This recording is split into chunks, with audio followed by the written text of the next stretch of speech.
I don't know why if it's showing this or not, but we'll go from here.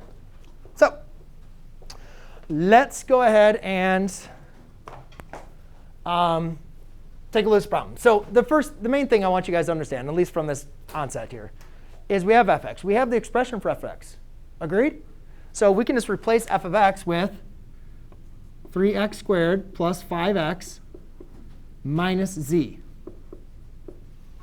Because it says f of x is equal to that. Agreed? So we can just replace that.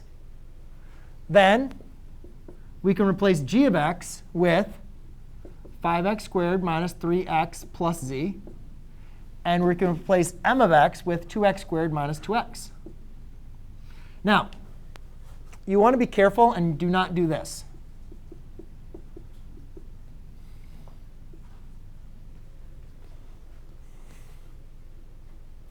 What's wrong with this? Does anybody know?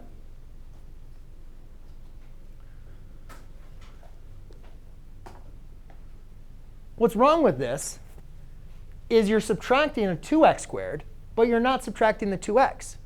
See, what my point is, you're supposed to subtract all of m of x from g of x, right? So what we have to do is we have to introduce a grouping symbol. You are subtracting all of m of x from g of x. See that? OK?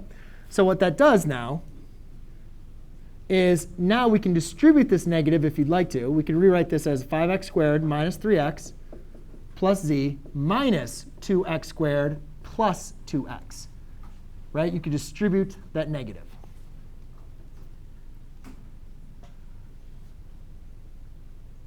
Now we can simply group our terms. Sometimes if you guys want to rearrange them, that's fine. Sometimes you can just say, oh, those are like terms, right? Because they have the same base, which is x, and they have the same power, which is 2. These are like terms because they have the same base, which is x, and the power of 1.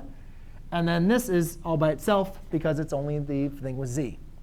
So by combining my like terms here, I get 5x squared plus negative 2x squared, right? Again, since x squared is my like term, it's like 5 apples minus 2 apples. That's going to be 3 apples, right? So 5x squareds minus 2x squareds is going to be 3x squareds.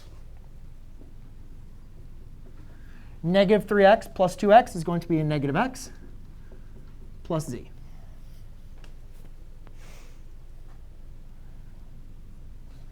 And then we're going to add that to a 3x squared plus 5x minus z.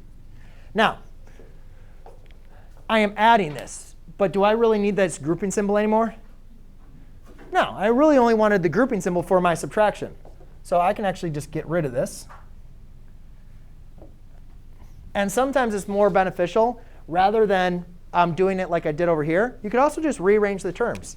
Why don't we just put the 3x? Why don't we just put the 3x squared, or I'm sorry, the x squareds together? Why don't we put the x's together, and then put the z's together? So if you want to rearrange the terms, you can do that as well. That might be a little bit easier for you. And again, the better you get at this, the faster you get at this, you can just start doing a little bit of this stuff in your head. But then anyways, our final answer is 6x squared plus 4x. And then that's going to go to 0. Anybody get it? No? Nobody? Close? Almost? Anybody have any questions? Questions are good. I like questions. No questions. All right.